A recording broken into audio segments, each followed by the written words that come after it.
On the morning of August 12th, 1843, a woman's scream shattered the silence of Willowbrook Plantation in South Carolina's Low Country. What Catherine Hargrove witnessed in her husband's private quarters that morning would trigger a scandal so devastating that newspapers refused to print the details for 60 years.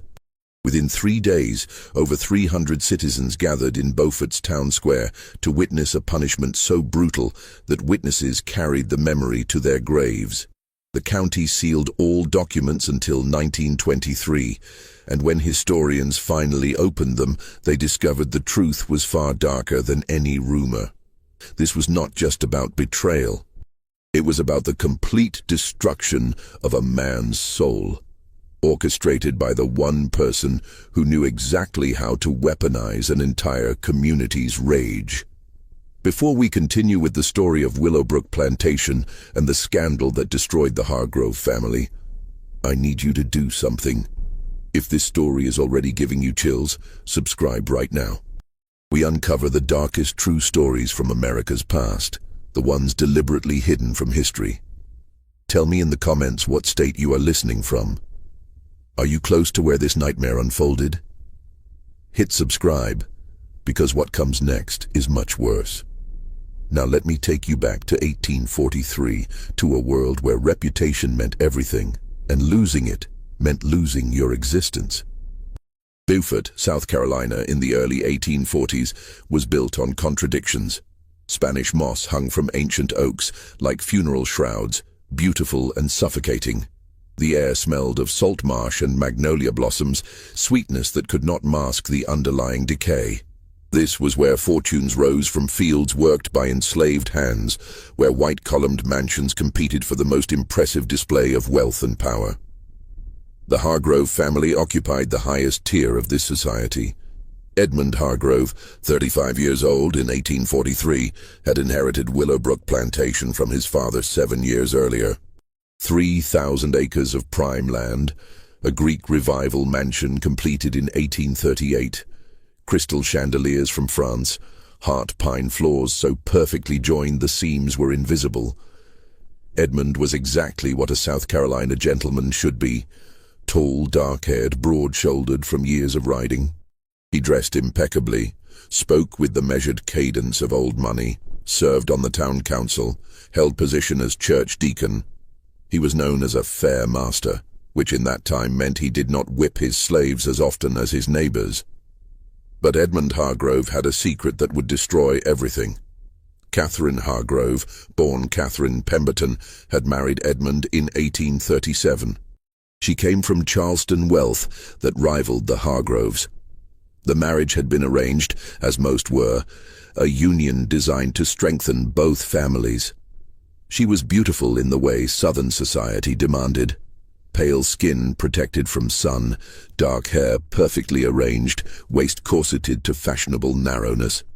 She had been educated at Charleston's finest academy, trained in French, piano, watercolors, and the subtle art of managing a household while appearing to do nothing. Their wedding had been the social event of the season. 400 guests at St. Michael's Church. Everyone said they made a perfect couple. Everyone said their children would be beautiful. But 6 years into marriage, there were no children. This was whispered in parlors, always with that mixture of pity and judgment society reserved for women who failed their primary duty. Catherine felt the weight of those whispers.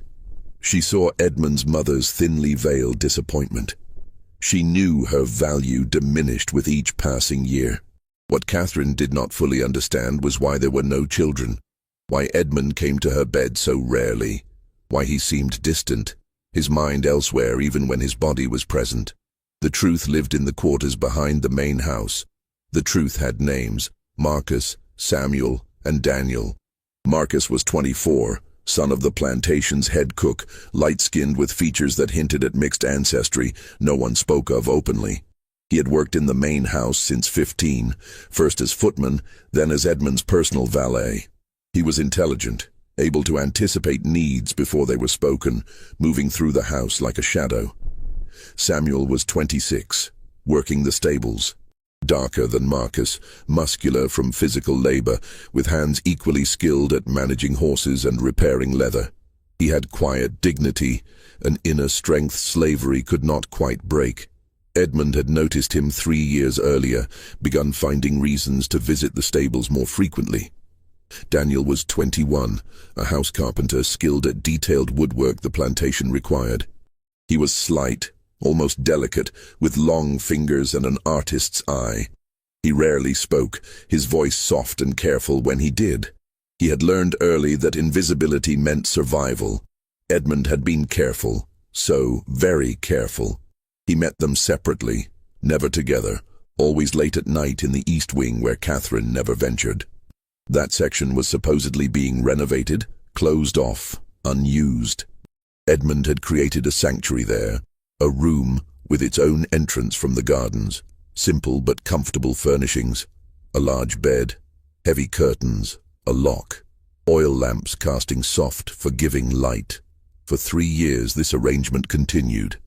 Edmund maintained his public persona perfectly. Church every Sunday. Business conducted with ruthless efficiency. Smiles at his wife across dinner tables. And late at night, while Catherine slept in her separate bedroom as was proper, Edmund descended the servants' stairs and crossed through darkened gardens to the East Wing, where one or more of the 3 men would be waiting. These men had no choice. They were property. When their master summoned them, they came.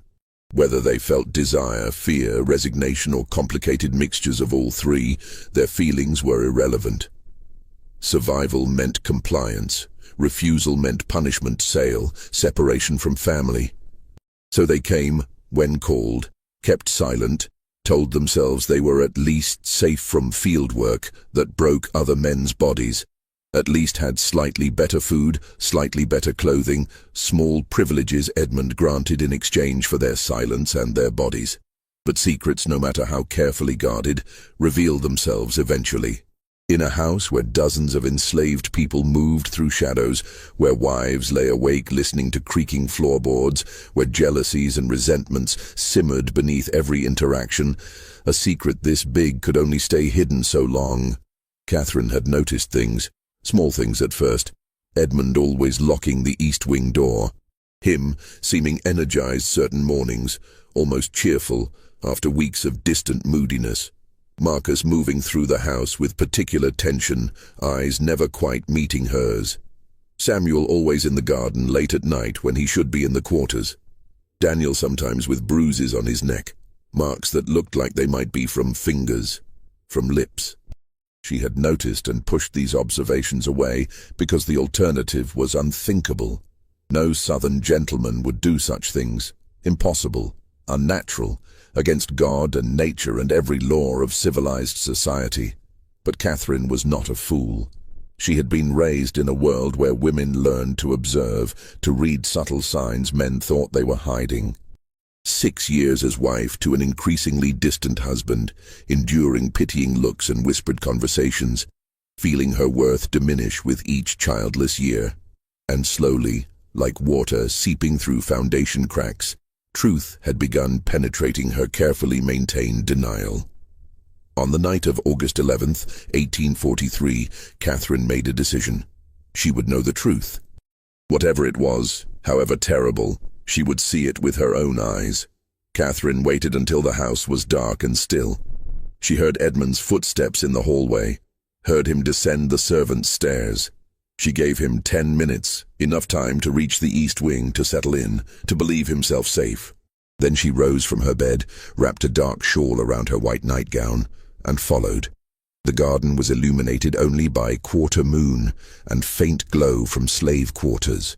Catherine moved carefully, bare feet silent on brick paths. She could hear cicadas in trees, distant river sounds, her own heart pounding so hard she thought it might wake the entire plantation. She reached the East Wing. The side door was slightly ajar. Light flickered from within, casting shifting shadows. Catherine approached slowly, breath shallow, hands trembling. She looked through the gap in the door. The room was larger than expected, furnished with care that made clear this was no temporary arrangement. The bed dominated the space, covered in fine linens Catherine recognized as missing from household inventory. Oil lamps cast warm light across the scene. Edmund was on the bed, unclothed, his body intertwined with three others. Marcus, Samuel, and Daniel were with him, moving together in ways that left no doubt about what was happening. The sounds, the intimacy, the obvious familiarity of their movements spoke of ongoing, practiced, comfortable relationship. Catherine's hand flew to her mouth, stifling the scream rising in her throat. She stood frozen, unable to look away, unable to process what she was seeing. Her husband, the respectable planter, church deacon, pillar of society, engaging in acts that were not only illegal, but considered the deepest possible depravity. In 1843, South Carolina, what Catherine witnessed was a crime punishable by death. Not just for Edmund, but for Marcus, Samuel, and Daniel as well. The law made no distinction, showed no mercy. The act itself was called sodomy, though that word was rarely spoken aloud. It was considered abomination, sin so terrible that even discussing it could corrupt decent people.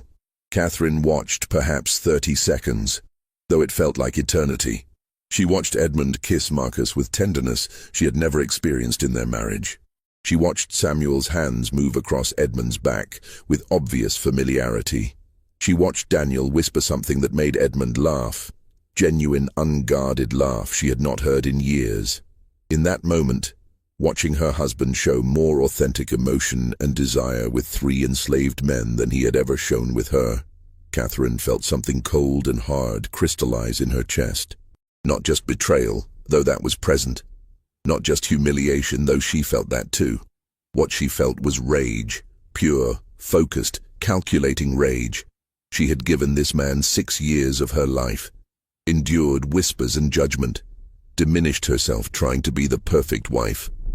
And all the while, he had been here, in this room with these men, living his true life while she lived a lie.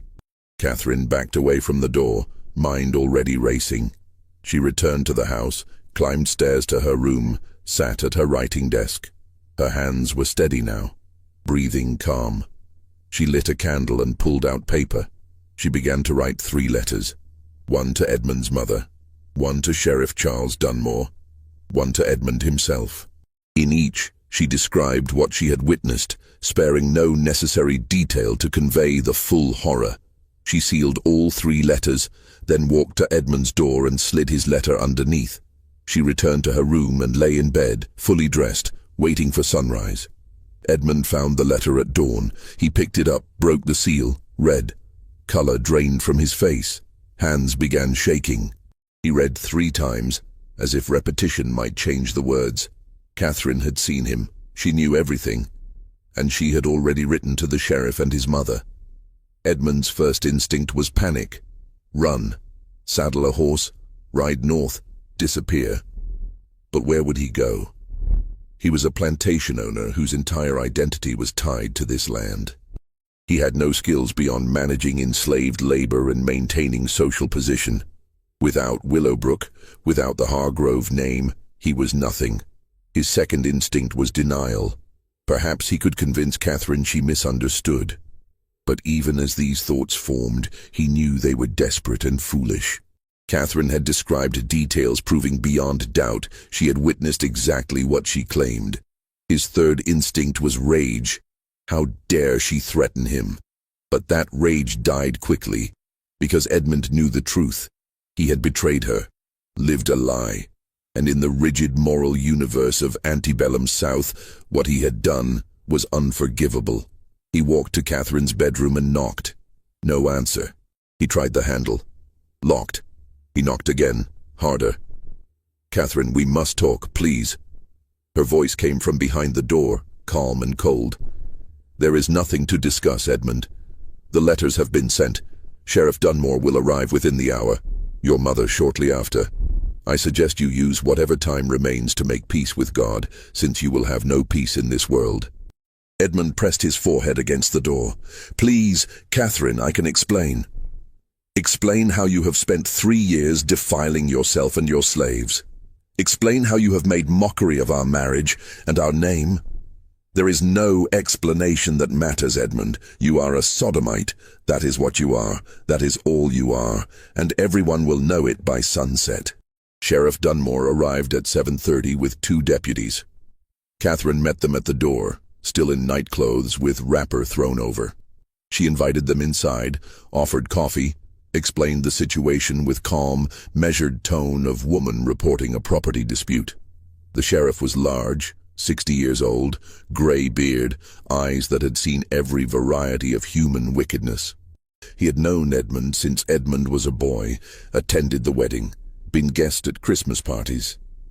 As he listened to Catherine describe what she witnessed, as he read her detailed account, his face darkened with betrayal, mixed with disgust, mixed with cold determination of a man who knew exactly what the law required. These are serious charges, Mrs. Hargrove. The most serious a man can face in this state. I am aware, Sheriff, which is why I sent for you immediately. My husband is in his study. The 3 slaves he was with are in the quarters. I want them all arrested. I want this handled according to the full extent of the law. The sheriff nodded slowly. Where did this incident occur? The East Wing. There is a room there, furnished for this purpose. You will find everything exactly as I described. Sheriff Dunmore motioned to his deputies. They moved through the house with Catherine leading. She showed them the East Wing, the side door, the room itself. The bed was still unmade, lamps still burning low. Evidence of what occurred was everywhere, impossible to deny. The sheriff's jaw tightened. This was violation not just of law, but of entire social order. Edmund Hargrove was one of the wealthiest men in the county, respected citizen, community leader. And now he would have to be destroyed, publicly and completely, because the alternative was to let such behavior stand unpunished, which would shake the very foundations of their society. Arrest Mr. Hargrove, the sheriff told his deputies. Bring him to town jail, then go to quarters and arrest the 3 slaves, Marcus, Samuel, and Daniel. The deputies moved to the study.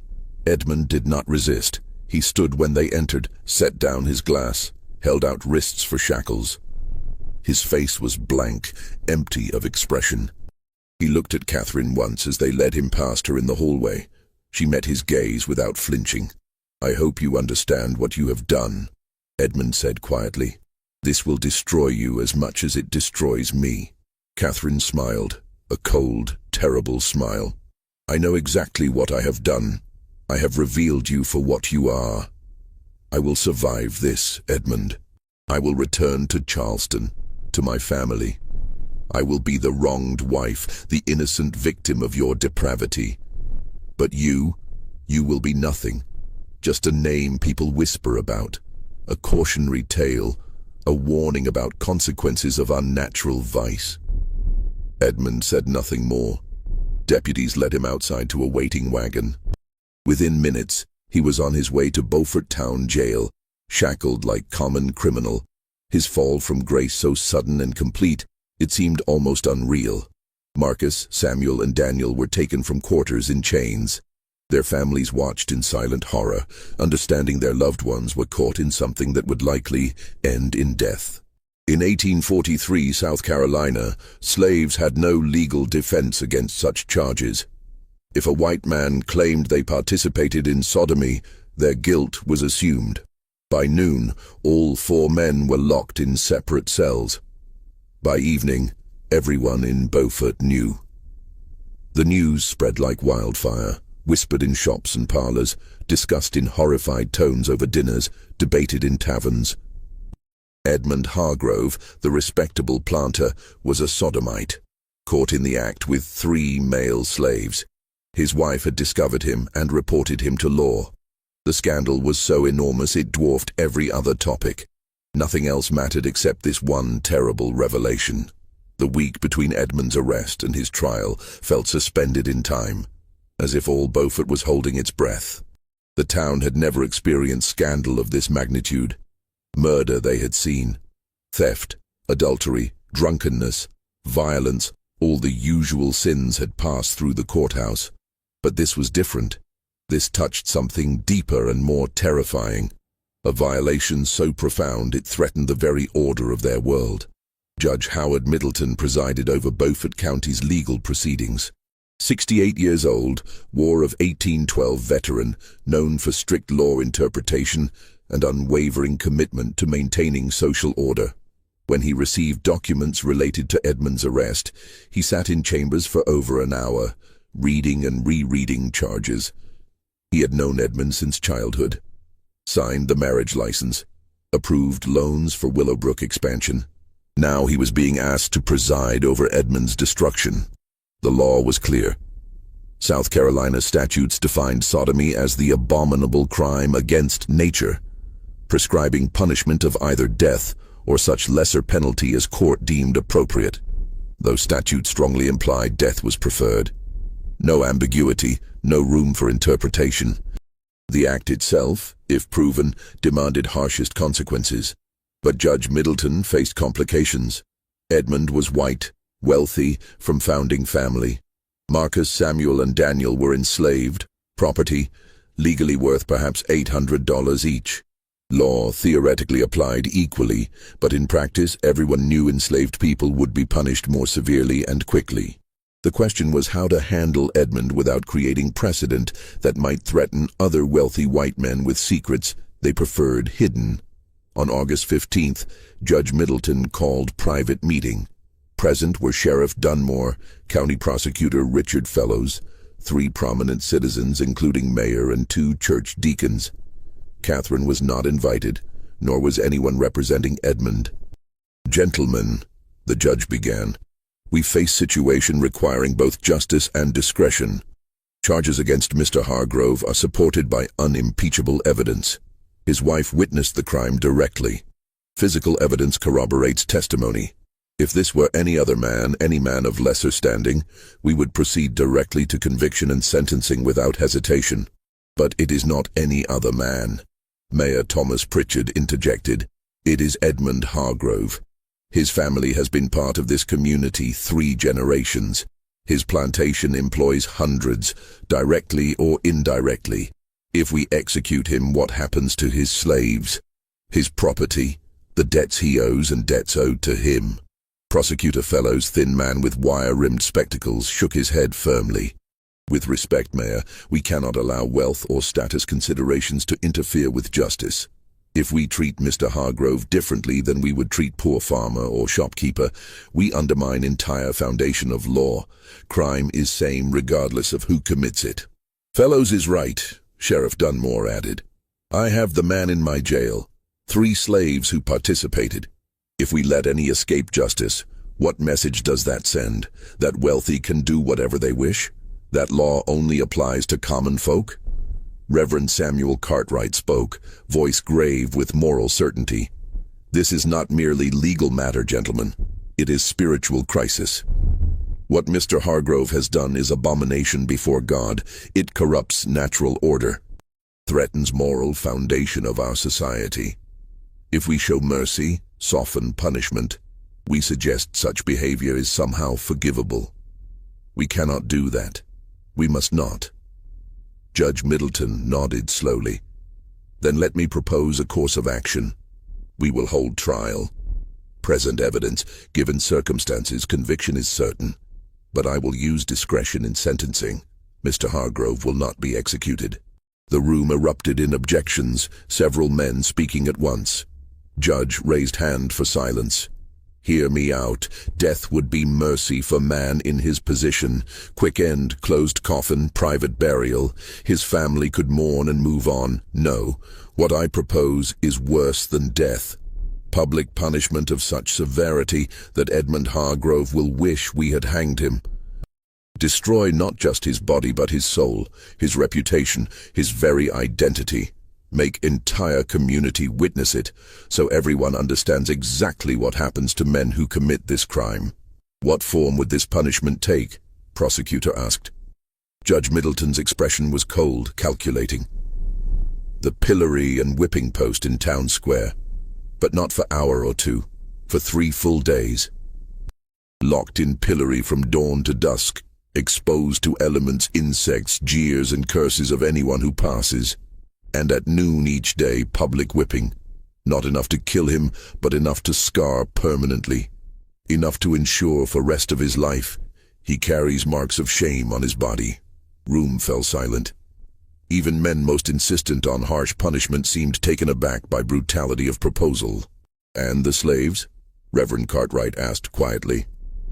"They will be hanged," Judge said without hesitation. "They are property who corrupted their master. They seduced him into depravity. They will serve as example of what happens when slaves step beyond their place. Executions will precede Mr. Hargrove's punishment by 1 day, so he knows what his actions have cost them." Sheriff Dunmore frowned. "That is not just, Your Honor. By all accounts, Hargrove initiated these relationships. Slaves had no choice, could not refuse their master. Justice and necessity are not always aligned, Sheriff. Law requires all participants in sodomy be punished. More importantly, white citizens need to see natural order restored. White men may fall, but they fall from great height. Slaves who participate in such acts must be eliminated entirely. It is harsh, but only way to maintain control." Men exchanged glances.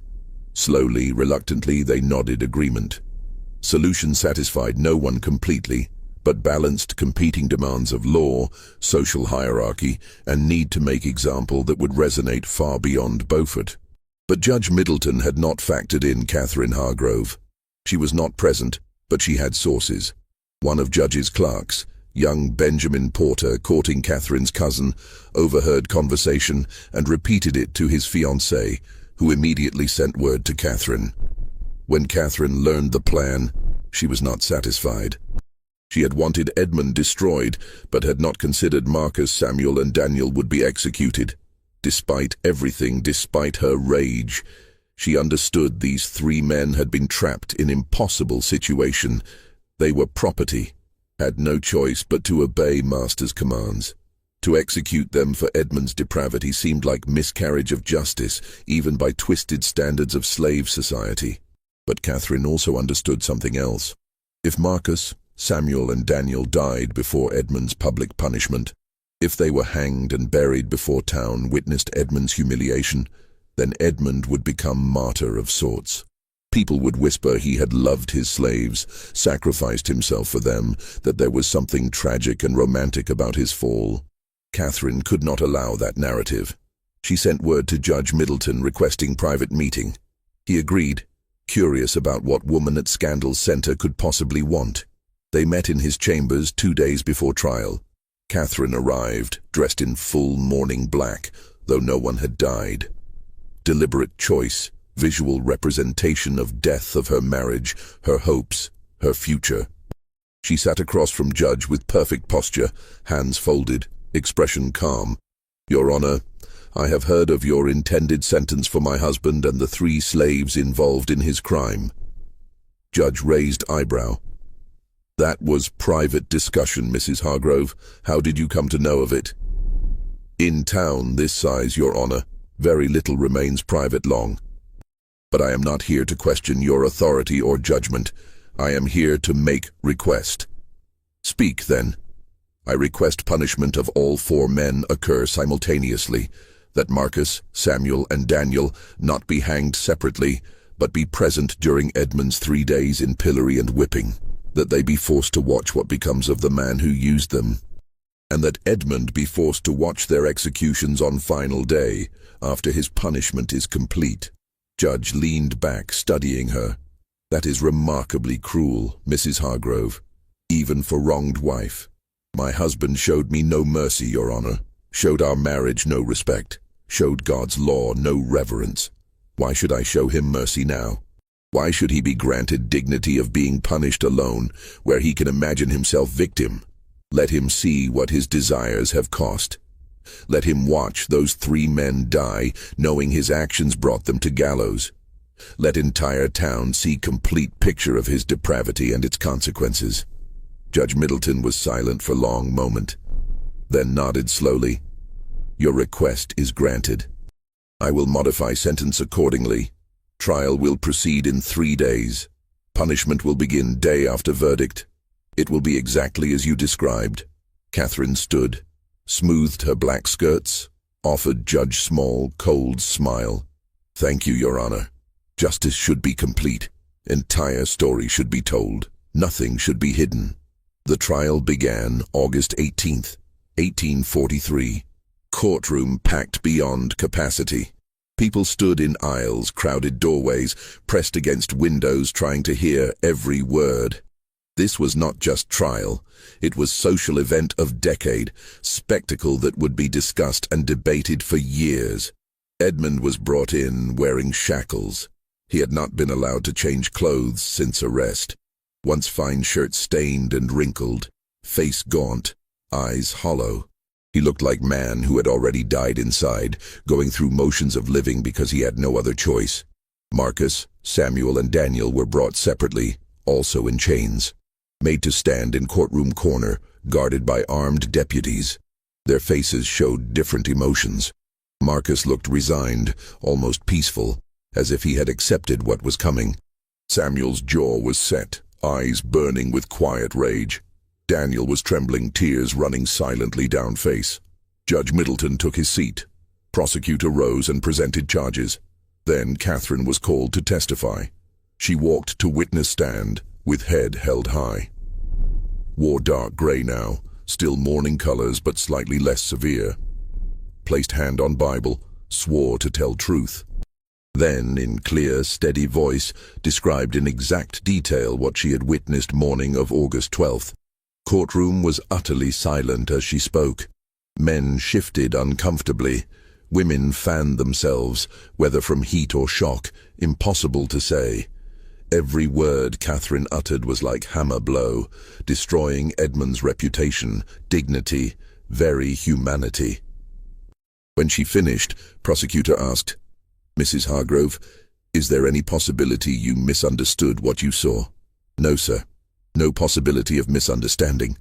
What I witnessed was clear, unmistakable, and deliberate. My husband was engaged in active sodomy with 3 male slaves. He was not coerced, not confused. He was participating willingly and enthusiastically in acts that violate every law of God and man." Defense attorney young William Crawford, assigned to Edmund's case and clearly wishing he had not been, stood for cross-examination. "Mrs. Hargrove, is it possible your husband's behavior was result of temporary insanity, that he was not in right mind?"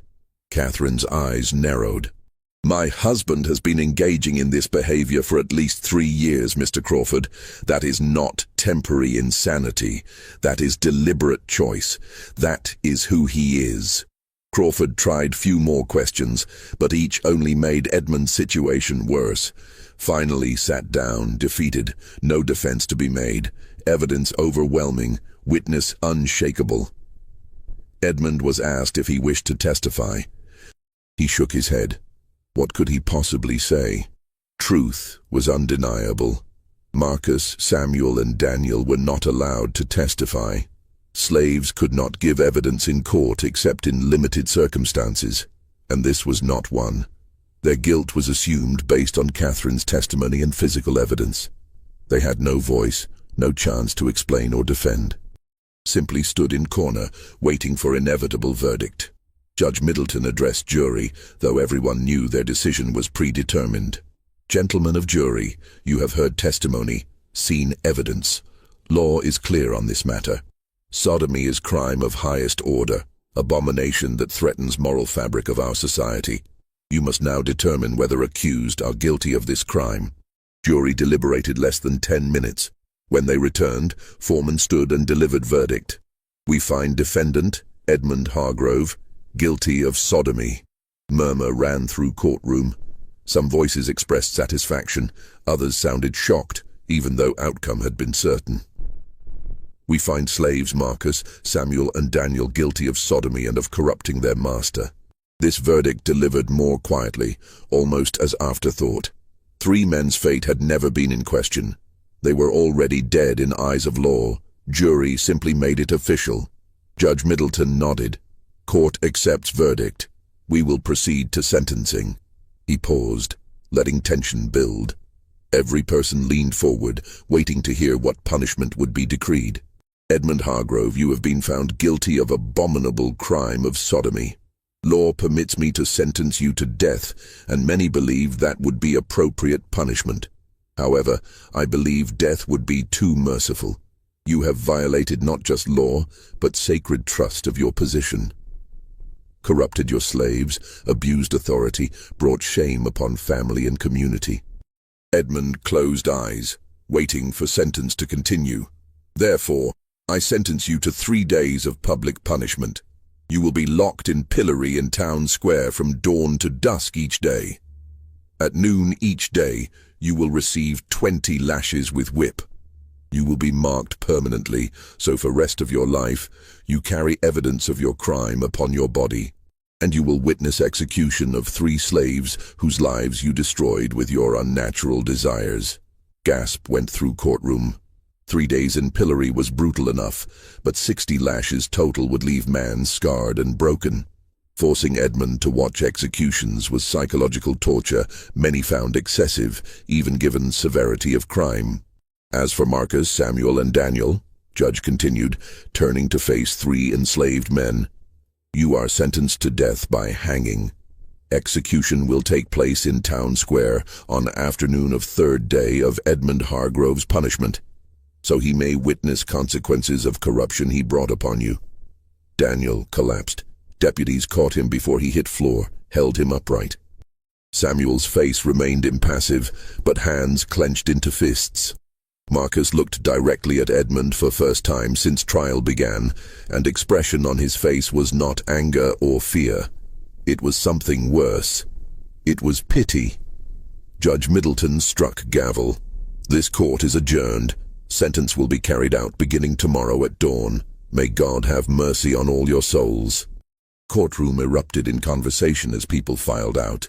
Some satisfied justice had been served, others disturbed by severity. Many already planning to attend public spectacle, drawn by morbid curiosity and knowledge they were about to witness, something that had never happened in Beaufort before. Catherine left without looking at Edmund. She had achieved what she set out to do. Truth was public. Edmund was destroyed. She would soon be free to leave this place and never return. Morning came too quickly. Sun rose over Beaufort, casting golden light across town square. Already people were gathering, chairs set up for prominent citizens. Others stood in groups talking in low voices. Children were kept home, but teenagers and adults filled square until there was barely room to move. In center stood pillory, wooden frame with holes for head and hands, and beside it, whipping post, thick wooden pole with iron rings for securing condemned. Both had been freshly painted, as if someone wanted them to look their best for this historic occasion. At dawn, Edmund was brought from jail. He wore only trousers, torso bare, feet without shoes, hands bound behind back. Deputies led him to pillory and locked him in position, head and hands secured, body bent forward, completely immobilized. Morning sun was already hot. Within an hour, Edmund was sweating. Within 2 hours, flies had found him. Within 3 hours, his back was burning from sun exposure and legs shaking from strain of standing in one position. And people watched. Some jeered and called insults. Others simply stared in silence. Few felt pity, but kept it to themselves, knowing expressing sympathy for Sodomite would bring suspicion on their own character. Catherine arrived mid-morning, accompanied by 2 female relatives from Charleston, who had come to support her. She stood at distance from pillory, not close enough to speak to Edmund, but close enough that he could see her if he raised eyes. She wanted him to know she was there, witnessing his humiliation, ensuring it was complete. Marcus, Samuel, and Daniel had been brought from jail and forced to stand at square's edge, chained together, guarded by deputies. They watched Edmund's punishment with varying reactions. Marcus kept expression neutral, showing nothing. Samuel watched with grim satisfaction, glad to see man who used him now suffering. Daniel could not watch at all. He kept eyes on ground, unable to bear sight. At noon, real punishment began. Sheriff Dunmore approached pillory with long leather whip. Crowd fell silent, every eye fixed on scene about to unfold. Edmund Hargrove, Sheriff announced loud enough for everyone to hear, "You have been sentenced to 20 lashes. May this punishment serve as reminder of consequences of your crime, and as warning to any other man who might be tempted to follow your path. Edmund's body tensed. He had been whipped once as child, few strokes for childhood mischief, but that had been nothing compared to what was coming. He tried to prepare himself, but there was no preparing for this. First lash came without further warning. Leather strip cut across Edmund's bare back with crack that echoed across square. Edmund gasped, but did not cry out. Thin line of red appeared on his skin. Second lash followed quickly, then third. By fifth lash, Edmund was groaning with each blow. By 10th, he was crying out, unable to maintain composure. By 15th, he was sobbing, body shaking with each impact. Skin on back was torn in multiple places, blood running down to soak into waistband of trousers. 20th lash finally came. Edmund sagged in pillory, held upright only by wooden frame imprisoning him. Crowd was silent now. Initial excitement of witnessing punishment replaced by uncomfortable reality of watching human being broken. Sheriff Dunmore coiled whip and stepped back. Edmund would remain in pillory until sunset, still exposed, still suffering, but at least whipping was over for today. He drifted in and out of consciousness as afternoon stretched endlessly. People came and went, some staying hours, others just passing through to see spectacle with own eyes. Finally, as sun approached horizon, Sheriff returned. He unlocked pillory, and Edmund collapsed immediately, unable to stand. Deputies caught him, dragged him back to jail, where doctor had been ordered to examine him and ensure he would survive to endure next 2 days. Second day began exactly like first. Edmund brought out at dawn, locked in pillory, exposed to sun and insects and jeers of crowd.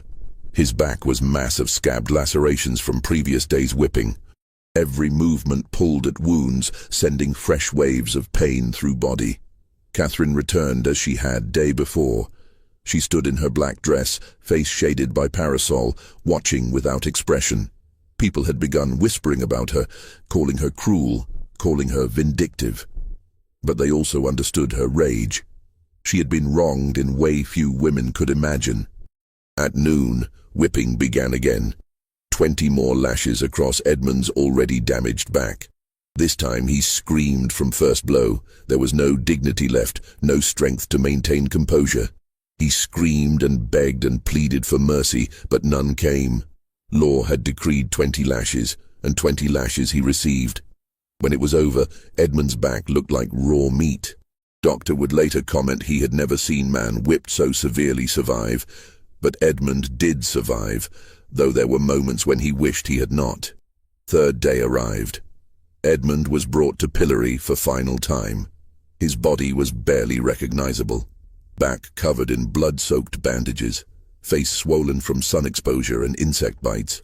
Legs could barely support weight, but sentence was clear. 3 days in pillory, 3 sessions of whipping. Law would be fulfilled. Crowd that day was largest yet. Word had spread throughout county. People had traveled from neighboring towns to witness conclusion of Edmund Hargrove's punishment and execution of 3 slaves. Square was so packed that deputies had to form perimeter to keep crowd from pressing too close to pillory and gallows that had been erected overnight. Gallows were simple but effective, wooden platform with 3 nooses hanging from crossbeam. They had been positioned so Edmund, locked in pillory, would have clear view of executions. This was Catherine's final gift to her husband, knowledge that his desires had directly caused these men's deaths, and obligation to watch as they died. Final 20 lashes came at noon. Edmund barely reacted this time. He was beyond screaming, beyond begging. He simply endured, body jerking with each impact, blood flowing freely from reopened wounds. When whipping ended, he hung limply in pillory, more dead than alive. But he was conscious. That was important. Doctor had been instructed to keep him conscious no matter what, because he needed to witness what came next. At 2 o'clock in afternoon, Marcus, Samuel, and Daniel were brought from jail. They walked through crowd, chains clanking with each step. People fell silent as 3 men climbed steps to gallows platform. Minister, Reverend Cartwright, stood on platform, waiting. He held Bible and attempted to offer final prayers, but Daniel interrupted him. "Save your prayers, Reverend," Daniel said, voice surprisingly strong despite fear. "We do not need prayers from God who allowed this to happen. If there is God who sees what is happening here today and does nothing to stop it, then that God is no God at all." Reverend recoiled as if struck. "You blaspheme in your final moments?" "I speak truth in my final moments," Daniel replied, "something no one else in this town seems capable of doing." Samuel spoke next, looking out at crowd. "You call us criminals, you call us corruptors, but we never had choice. When our master called us, we came. That is what slaves do. We survive however we can. And now you kill us to protect your own sense of order. Remember that. Remember what you did here today." Marcus said nothing. He simply looked at Edmund, still locked in pillory 20 feet away.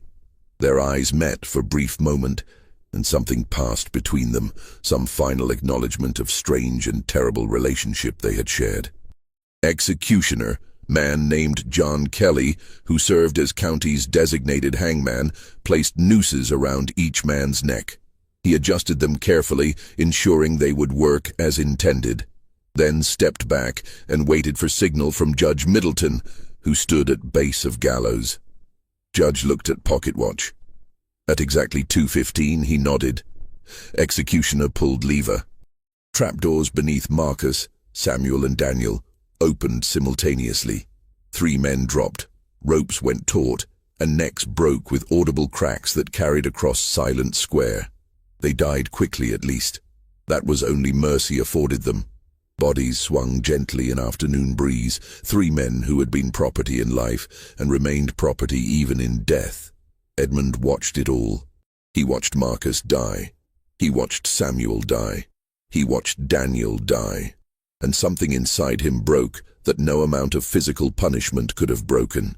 He made sound, low wailing cry that seemed to come from somewhere deep inside shattered soul, sound of anguish and despair and guilt that would haunt everyone who heard it for rest of their lives.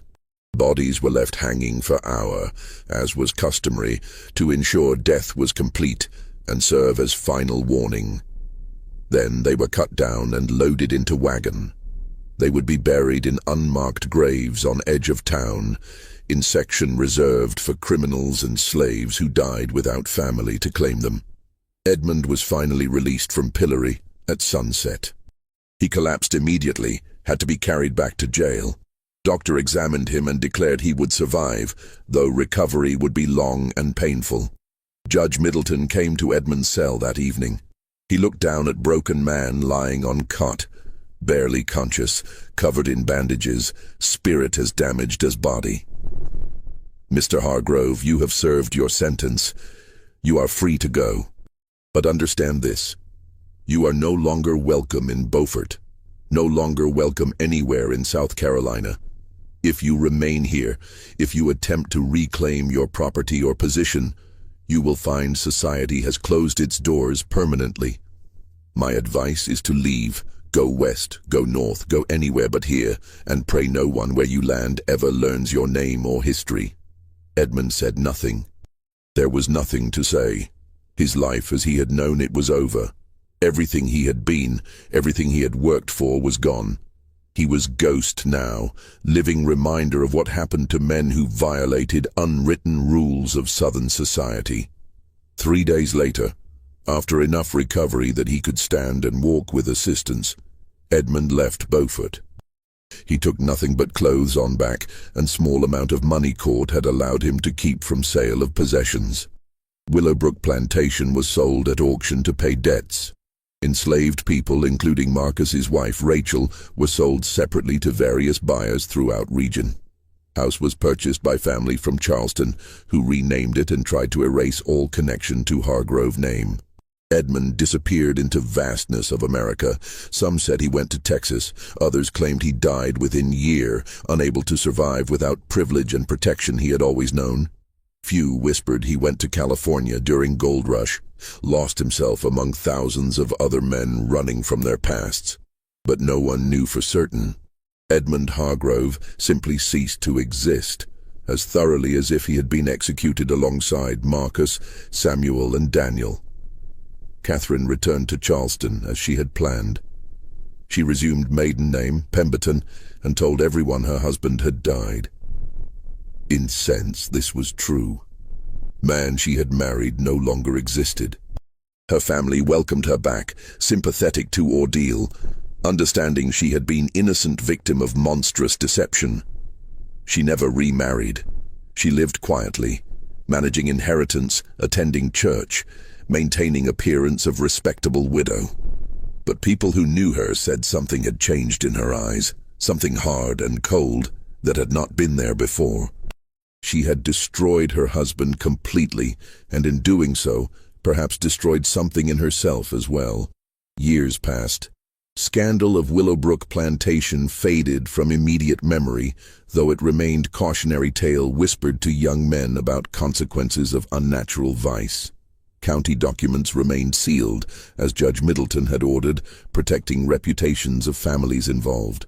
But in 1897, 54 years after events occurred, something unexpected happened.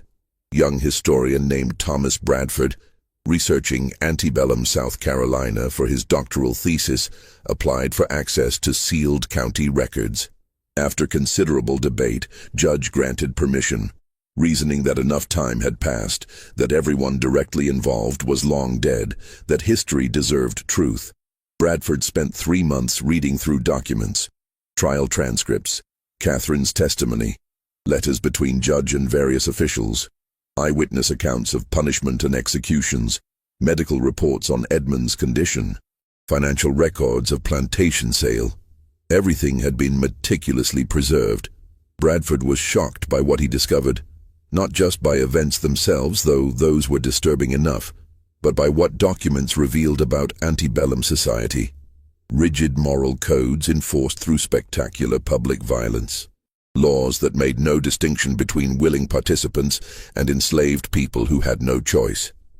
Communities' eagerness to witness suffering, to participate in destruction of one of their own, when he violated social order. He published his findings in 1899 in academic journal with limited circulation. Article caused minor controversy among historians, but was largely ignored by general public. Story was too old, too disturbing, too at odds with romantic myths about Old South that were being promoted in that era. Then, in 1923, 80 years after scandal, Beaufort County finally opened all sealed documents to public. Local newspaper ran brief article about Hargrove case, presenting it as interesting historical curiosity. Article mentioned that Catherine Pemberton had lived until 1902, dying at age 87 in Charleston. That Edmund Hargrove's ultimate fate remained unknown. That descendants of Marcus, Samuel, and Daniel's families still lived in region, though most had never known full story of how their ancestors died. Article concluded with observation that seemed to miss entire point. It was different time, with different standards of morality and justice. We can only be grateful that we live in more enlightened era. But was it really so different? That was a question that haunted few people who truly understood story. Laws had changed, yes. Public executions were no longer permitted. Torture was no longer legal punishment. But human capacity for cruelty in service of maintaining social order, for using law to destroy those who threatened established hierarchies, for creating scapegoats and demanding blood sacrifices to appease collective fear and rage. Had any of that truly changed? In 2015, Small Historical Society in Beaufort erected marker near site where gallows had stood in 1843. Marker acknowledged that 3 enslaved men, Marcus, Samuel, and Daniel, last names unknown, had been executed on this spot for crimes that modern understanding recognized they could not have refused to commit. Marker called it injustice, called it tragedy, called it reminder of laws and social systems that valued property rights over human dignity. Marker said nothing about Edmund Hargrove, nothing about Catherine, nothing about 3 days in pillory or 60 lashes that left permanent scars. That part of story remained too uncomfortable, too complex, too resistant to simple moral lessons about past injustices. because Edmund was both perpetrator and victim.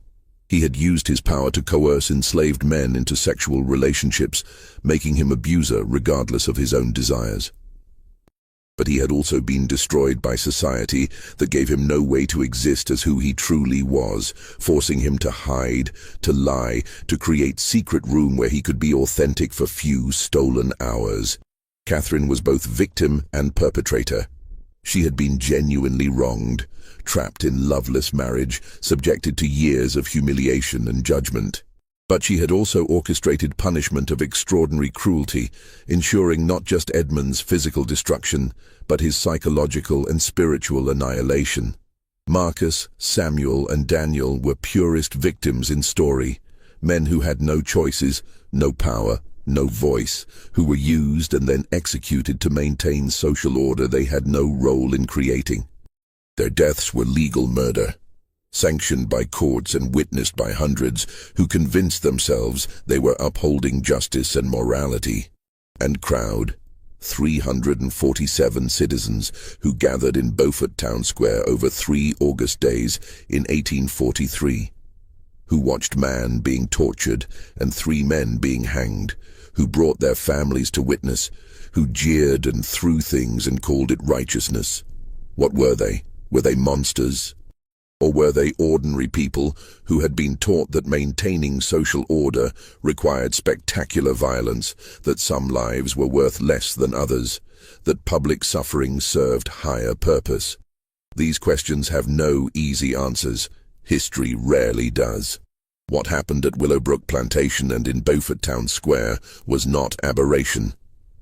It was logical extension of laws and social systems that existed throughout antebellum South, throughout America, throughout human societies that build themselves on hierarchies of power and enforce those hierarchies through violence.